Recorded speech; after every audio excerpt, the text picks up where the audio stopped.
Hi everyone. Well, I love rituals in my life. They give me meaning and substance, and I want to share with you 6 ways that I think rituals can flood your life with happiness, health, and meaning. And for me, it starts with just stability. The world is in a crazy space right now. We just don't know from one minute to the next what's going to happen. And I think having a ritual in our lives, especially morning rituals for me, really help to set you off in a sense of, security and, that things are going to be okay, that there's a structure to your life that's important. You can do exercise or meditation, journaling. There's so many different techniques that you can use to kind of reinforce that stability and that sense of purpose. But some people even have like a small altar, a sacred altar where they've got things that just bring to them a sense of harmony and balance. A sense of purpose is the second thing. The structure is important, but having that sense of purpose is really also so critical, I think, to living our lives with passion and purpose as we get a little older. Maybe it's an opportunity to have a ritual that helps you to set intentions, to have a plan, to shape a plan, to understand the why in your life, the why behind your actions, why you're doing things. That's such a powerful ritual to keep continually asking yourself that whenever you're about to make a decision, or whether you're trying to move forward with an action. Why are you doing that? What's the important thing? And that ritual for me is very, very important. Also, ritual can help to reduce stress. I think when you do something every day that is calming and rhythmic and graceful, you somehow can then feel like you're not so, what's the word, like influenced and overwhelmed by things that are going on around you. As I said earlier, the world is not in a very stable place at the moment. So having those rituals, I think, really, really helps to have that removal of stress and a sense that all is well with the world. At least you're making it that way. It can improve your health and your fitness.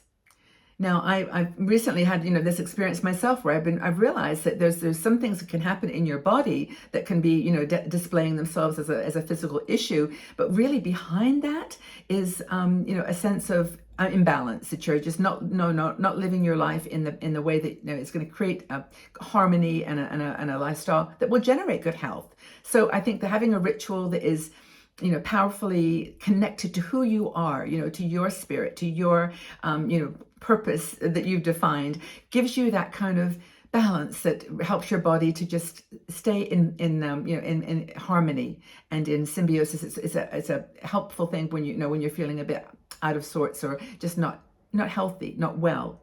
And it generates also solutions to those things, because in your ritual you kind of you ground yourself, and then you can then go from there to find actions that the thoughts generate from that confidence will help you. So it helps with health for sure. And walking is always part of my ritual in the morning, for example. In fact, I'll tell you about my favorite ritual in a second, because I think it's kind of a fun one, and it involves more than just sitting and journaling or writing. And I'm just making sure that I do a combination of things with my rituals. One is just walking every day. I pretty much go out for a walk every single morning, and even if it's cold, I kind of bundle up, and I know that getting out into nature and into the world is a ritual that gives me strength. It makes me feel strong. It makes me feel like I'm I don't know, just how it's not just me battling this crazy world. I'm actually connected to a rhythm of nature that's really, really powerful. It also gives me a connection to people that I love, people that are important to me. And I do this with my favorite ritual, and this is my gratitude ritual. Now, in terms of walking and having a good breakfast and making and having other rituals around daily activities, like at different times in the day, this ritual in the morning is my one that's really powerful. And I think a lot of us do it. Some of us, as I mentioned earlier, will use a journal or use some kind of a meditation. But I get up and I walk around and I say out loud the people that I am grateful for. I call them by name. And I call them by name, and I say I'm grateful for, and then something about them. Maybe something happened recently or yesterday or even in the morning. Just something that I'm grateful for you because of this. And make it as specific I make it as specific as I can to a daily activity, like not because you are a kind person and you're always looking out for me. It's like that you did this or you said that, and I say the name, and sometimes I say it loud. I want them to hear. So I think that particular ritual for me is super, super powerful, and it actually helps you to, not only ground your connection to that person in a practical way, in a real way, but at the same time, it makes you feel like you are, you're doing something for yourself too. You're saying, I'm really doing okay. And I'm grateful I'm doing okay because I have these people standing by my side, these situations, even the place you're living, even the things that you're able to afford to enjoy as part of your life, journey.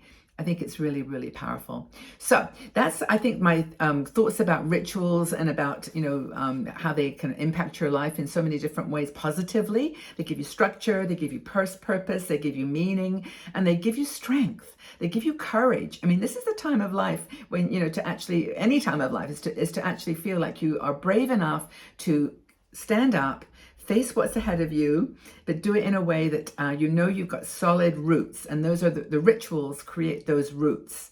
And those roots give you they empower you not just with the activity, but with the thought, which turns into the action. So start small. Let these rituals be grounded in your values, what's important to you. It's no good trying to do this for someone else. You're never going to be able to, create a ritual that works for everybody. Although I do think that the gratitude ritual is one that everybody should use. I really do think that one would work for any human being on the planet. But make it meaningful. Just don't make it like a ritual that or maybe having a cup of coffee for you or a cup of tea is a ritual, and I don't think there's any problem with that. If you do something that gives you a permission and gives you a reason to just stop what you're doing, pick up a sort of like Japanese tea ceremony, like don't just pour a tea bag and then pour the water in, actually put the water in the cup with thoughtful pouring.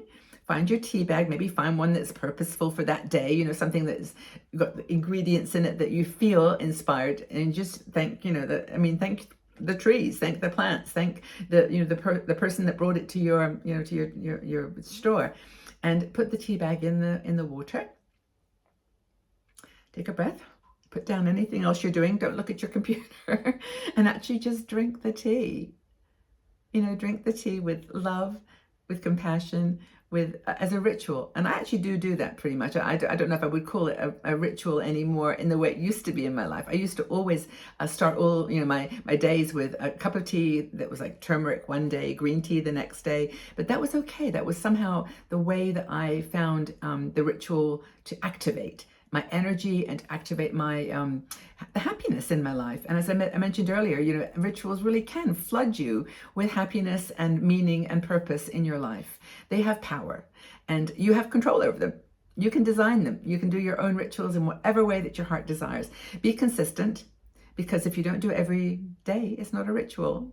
And sometimes, by the way, you'll do a ritual more than once in the day. The act of the ritual is actually the moment where you take a moment to pause and to reflect and to sort of reframe a situation that you might be considering, or a personal situation, or a decision on purchasing something. You might do that ritual several different times a day. But be flexible, and it's okay to mess up. I mean, try a ritual, and if it doesn't work, for example, you say, okay, I'm going to do this ritual of walking 2 miles every day.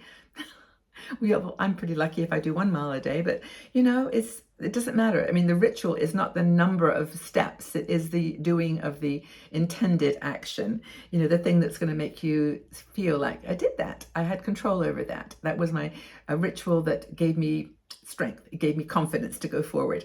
Experiment. Try new rituals. I actually do have a little altar that I put together, that I put my favorite things on for years, and now my grandchildren are adding to them, and I've got a very interesting collage. But it just is, it's a little altar with things, little objects that have huge love associated with them. They're the things that really were given to me, or that somebody made, or whatever. Those go to my altar, and many times a day I'll go by it and just stop and thank you, and do a gratitude thank you. And that ritual of just acknowledging the gifts is really cool. And then finally, be curious. Get out there and try new things. Try new experiments that, maybe the ritual is something as a physical thing, or maybe it's just a thought, that you'll do a quote a day, or that you'll write a page a day, or that you will, go on a journey where you go to somewhere different every day. Be curious, open your heart and mind to ritual because it can be powerfully, inspiring. And that's all I wanted to say about it, because I think for me, it's my life. I love having the rituals I do, guiding me and strengthening me and bringing happiness and joy and meaning into my world. How about you? Do you have any rituals that you'd like to share? Please leave them in the section below. I'd love to know what your things are that give you meaning and courage in your life. What rituals do you enjoy? Take care. Lots of love.